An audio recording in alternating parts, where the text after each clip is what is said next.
Thanks for tuning in. Please like, share and subscribe. Handpicked selections and prime choices for Day 5 of the Royal Ascot meet.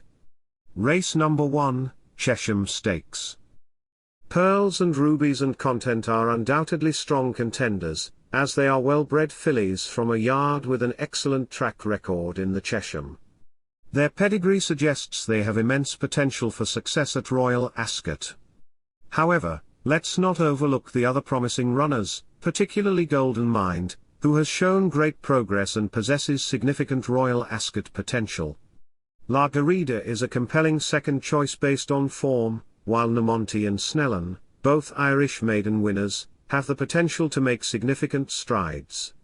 The rematch between Lightning Leo, Saediti Sadati, and Catrabras adds an extra layer of excitement to this deep and captivating renewal of the prize.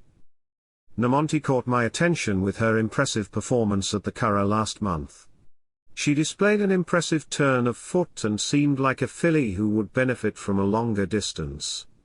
With that in mind, I'm placing my win and place bets on Namonti at 11-1. My selection is number 15 Namonti. To win, place. Race number 2, Jersey Stakes. Among the contenders, the Antarctic from Ballydoyle stands out. He performed well in 6F Group 1 races last year, and there are indications that he may excel even further at 7F. This being his first attempt at this distance, he earns my vote. Covey, the impressive winner of the competitive Silver Bowl handicap at Haydock last month, poses a significant threat. Mysterious Knight, a Grade 1 winner from Canada, could regain his form following his recent gelding operation. Infjar and Olivia Meralda are also worth considering. Trained by Roger Varian, is hard to resist at a best price of 15 halves. This is a significant step up in grade for the inexperienced colt, only his third career start. However, he possesses untapped potential and has displayed impressive form in his 2 previous victories. Despite facing a strong field, he showed great skill and professionalism when he surged past the competition to claim victory. Notably, the horses that finished 4th and 5th in that race have gone on to achieve success in subsequent events. Infjar comfortably handled a penalty at Chelmsford, proving his class and leaving room for further improvement. Although he lacks experience compared to his rivals, his performance so far suggests he may be an above-average contender. The fact that his connections have chosen to challenge him at this level so early in his career gives me confidence in his ability to adapt to the increased competition, even though others have achieved more to date. Despite being rated lower than a few of his competitors, his Racing Post ratings put him on par with the 2 frontrunners in the market, who have had more extensive racing experience. The drop in distance should not pose a problem, as he has demonstrated ample speed and should benefit from an ideal setup. Infjar is a promising contender with the potential to become a pattern class performer. Taking into account his 2 wins, I believe he is worth the risk. My selection is number 7 Infjar. To win, place. Race number 3, Queen Elizabeth II Jubilee Stakes. This race features a truly international field, with contenders hailing from Australia, the USA, France, and Hong Kong.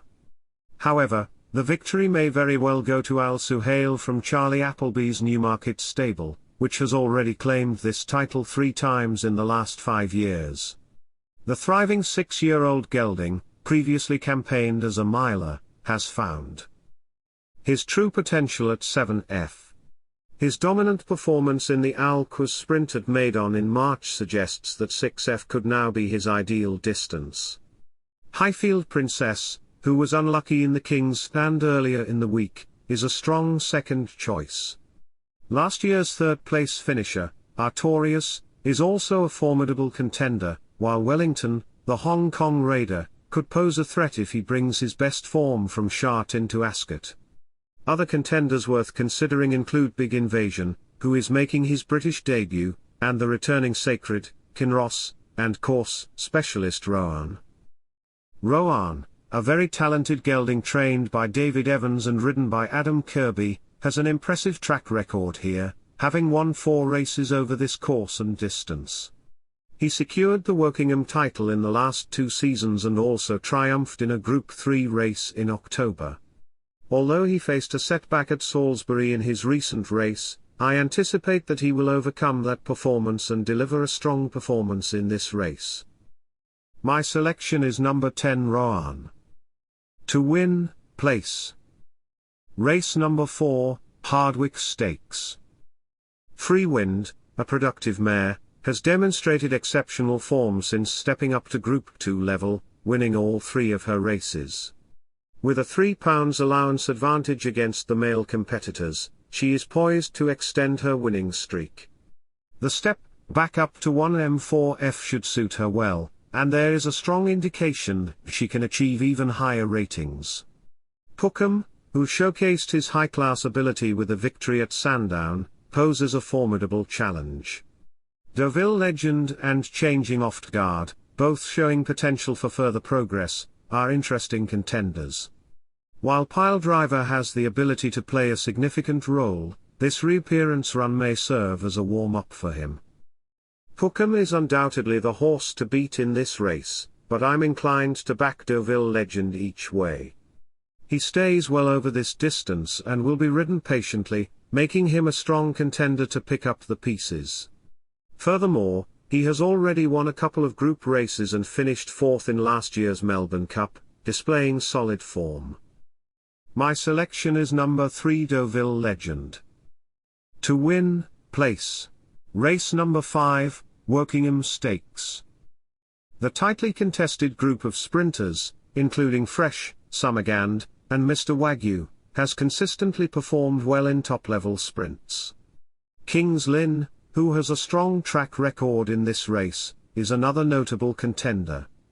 However, the emergence of new talent cannot be discounted, and Orazio is one such contender. With an undefeated record on turf since returning from a year-long absence, he has shown promising form in listed races as a juvenile. This suggests that he can handle faster ground conditions than those he has encountered this spring. Kanja, relatively unexposed, and Wanley Pins, who demonstrated his suitability for a demanding distance in the Ayr Gold Cup, pose significant threats. Hurricane Ivor, who has regained his form under a new stable, and Spangled Mac, who delivered an impressive performance at Ascot on Thursday, can also be strong contenders. Bielsa, named after the famous coach of Bolivia's national soccer team, achieved a fitting victory at the York May meeting. Trained by Kevin Ryan and ridden by the remarkable Oisin Murphy, Bielsa is my top choice to claim the prize. My selection is number 10 Bielsa. To win, place. Race number 6, Golden Gates Stakes Handicap. Knockbrex caught the eye with his strong performance in a 1M4F handicap, displaying impressive travelling ability. He has faced notable competitors in his last 3 outings and is expected to put on a bold show under the guidance of trainer Charlie Johnston. Another strong contender from the same stable is Lion of War. Notably, the 3 previous winners of this race were handicapped debutants making their 4th start and had drawn double figures. This year, there is a fascinating group of similarly unexposed runners, including Zeob, Laffy, and Liberty Lane. If Zeob gets in as the first reserve, he would be my second choice. Aidan O'Brien's Canute, who has already competed in 2 handicaps and secured a recent victory, also deserves respect. Knockbrex has the potential to provide Frankie Dettori with a fairy tale ending at Ascot. His strong performances early in the season indicate that the drop down to 1M2F will suit him well. My selection is number 13 Knockbrex. To win, place. Race number 7, Queen Alexandra Stakes. Run for Oscar is the most intriguing contender in this race, having emerged as the clear victor in last year's Cesarovich. With a recent prep run under his belt, he is fully prepared for this challenge. In his previous outing on the level, Run for Oscar's relentless stamina propelled him to an effortless victory in the Cesarovich. He maintained a strong pace until the finish line, and this extreme distance will allow him to showcase his unlimited endurance. He is my top pick for this race. My selection is number 7, Run for Oscar. To win, place. Thanks for tuning in. You're greatly appreciated. Good luck.